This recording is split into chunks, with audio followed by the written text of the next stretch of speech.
इस नवरात्र गरबा करने पहुंचे केसरिया गरबा महोत्सव में भंडारी पब्लिक स्कूल खंडवा। नमस्कार, आप देख रहे हैं खबर खंडवा की। और चुनावी मैदान में प्रत्याशी उतरे ना उतरे, लेकिन जनता उतर आई है। आप देख रहे हैं कि खंडवा में जो यहाँ पर प्रदर्शनकारी के तौर पर उतरे हैं, बबलू राजानी है। ये आप देख रहे हैं कि किस तरह से ये अपना वेशभूषा बनाकर उतरे हैं। सोशल मीडिया पर ये हर दिन छाए रहते हैं, लेकिन आज खंडवा की सड़कों पर उतरे हैं और इन्होंने एक बैनर हाथ में लगा रखा है जिस पर आप पढ़ सकते हैं, जागो खंडवा, सोई जनता को जगाना है, खंडवा को बचाना है। अब 15 साल का अयोग्य विधायक हटाना है। अयोग्य क्यों कहा, हम जानेंगे बबलू राजानी जी से। अयोग्य विधायक क्यों कहा आपने? सबसे पहले मैं आपसे ये पूछना चाहूँगा, आप कहाँ निवास करते हैं? खंडवा में हम रहते हैं। अयोग्य जो विधायक कहा, मेरा उस पर सवाल है, अयोग्य क्यों? मैं अयोग्य इसलिए पूछ रहा हूँ कि यहाँ पे आपने मूलभूत सुविधाएं देखी कहीं पे? अयोग्य का मतलब 15, आपको पहले 5 साल जिताया, आपने बहाना बना लिया कि मैं नया था।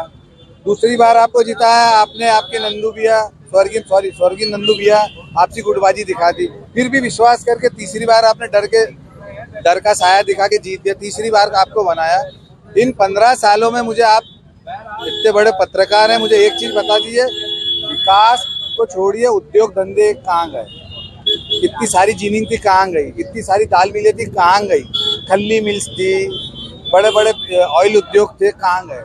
15 साल पहले आप विधायक बने थे, तो इन 15 साल में ऐसे कितने आपने उद्योग ला दिए, मुझे बता दीजिए। एक उन्होंने जो अपनी कई चीजें बताई, हम मेडिकल कॉलेज लेकर आए हैं, हम लोग खंडवा में जो है अस्पताल बड़े उसको लेकर आए हैं। उन्होंने कहा कि हमने यहाँ पर स्कूलों का उन्नयन कराया है।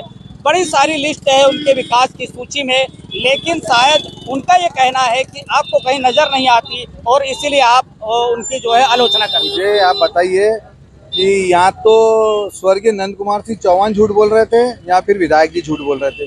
क्योंकि मेडिकल कॉलेज आता है सेंट्रल से, शायद मुझे लगता है जब नंदू भैया जैसे महान व्यक्ति बोल सकते हैं कि मैं लेकर आया हूँ, तो सेंट्रल की योजना है। मेरी लड़ाई है खंडवा विधानसभा से और खंडवा विधायक से कि आप सेंट्रल की योजनाएं ना गिनाएं, क्योंकि हमारे पड़ोसी एक विधानसभा है पंधाना, वहाँ पे हमारे लाडले विधायक जी ने एक बार कह दिया था कि 6000 करोड़ लाया था। तो उन 6000 करोड़ का उनका कहना था कि जो सेंट्रल की योजना है वो मैं लाया था। तो यहाँ तो फिर सांसद झूठा है या आप झूठे? तो पहले तो वो आपसी में ये संचय कर ले कि कौन सच्चा कौन झूठा है। या तो शिवराज जी लाए हैं या मोदी जी लाए हैं। ये आपने एक वेशभूषा बनाई है, आपने एक तरफ अपने गाल पर एक क्रॉस का निशान है, एक तरफ क्वेश्चन मार्क है और आंख पर आपने एक काला जो एक धब्बा बना रखा है। ये क्या टैग है आपका, क्या चाहते हैं आप? ये जो कट का निशान है तो ये उस अयोग्य व्यक्ति के लिए, मैं पब्लिक को दिखाना चाहता हूँ कि इस बार वो नहीं चलता। अब ये क्वेश्चन है कि आप किसे चुनेंगे? अगर ये अयोग्य है तो जो योग्य हो आप उसे चुनिए। अब मेरी आंखों पे जो काला धब्बा लगा है, तो आप यहाँ से रोड पे देख सकते हैं कि तिगले लगे हुए। आप 1 पानी या 2 पानी 3 पानी में वो तिगले हट जाएंगे। अभी मैं घर जाऊँगा, इसको पानी से साफ करूँगा, साफ हो जाएंगे। तो ये मैं पब्लिक को ये देखिए, ये इससे भी गिरी हुई हालत है, क्योंकि हम सभ्य लोग सभ्य घर से आते हैं, सभ्य समाज से आते हैं, सभ्य जनता है। तो मैं पूरी तरह से तो शो नहीं कर सकता, लेकिन जो मुझसे बन पड़ा, जितनी मेरी स्थिति थी, मैं दिखा के उसका मैं कर सका। जी ये बताइए कि अयोग्य विधायक आपने कहा, योग्य विधायक कैसा हो सकता है, उसके बारे में आप बताइए। योग्य विधायक राजा जैसा होता है, वो जनता को झूठ नहीं बोलता कि मैंने किसी का अच्छा नहीं करा, मैंने बुरा नहीं करा। योग्य व्यक्ति होता है कि वो पहले सड़कों पे आता है, गाड़ी से निकलता है, कांच नीचा करता है, उतरता है, पब्लिक से पूछता है कि क्या आपकी परेशानी है, पानी आया कि नहीं आया। कोई जनता आपके घर जाती है, आप आराम से बैठे रहते हैं, नीचे उतरते हैं, अपने सहयोगी से बातचीत करते हैं, 2-4 ठेकेदार आ जाते हैं, 2-4 बाहर के बिजनेसमैन आ जाते हैं, आप उनसे बात कर रहे हो, वो गरीब जनता बाहर यूँ बैठी रहती है। फिर आते हैं, अच्छा हाँ और ये करके चले जाते। अच्छा, वो किराया लगा के इतनी दूर से आते हैं, आपने सोचा वो गरीब व्यक्ति है? आज महंगाई के जमाने में अगर 100 रुपए आने के, 100 रुपए जाने के, और उस गरीब के 300 रुपए धाड़की मारी जाती है।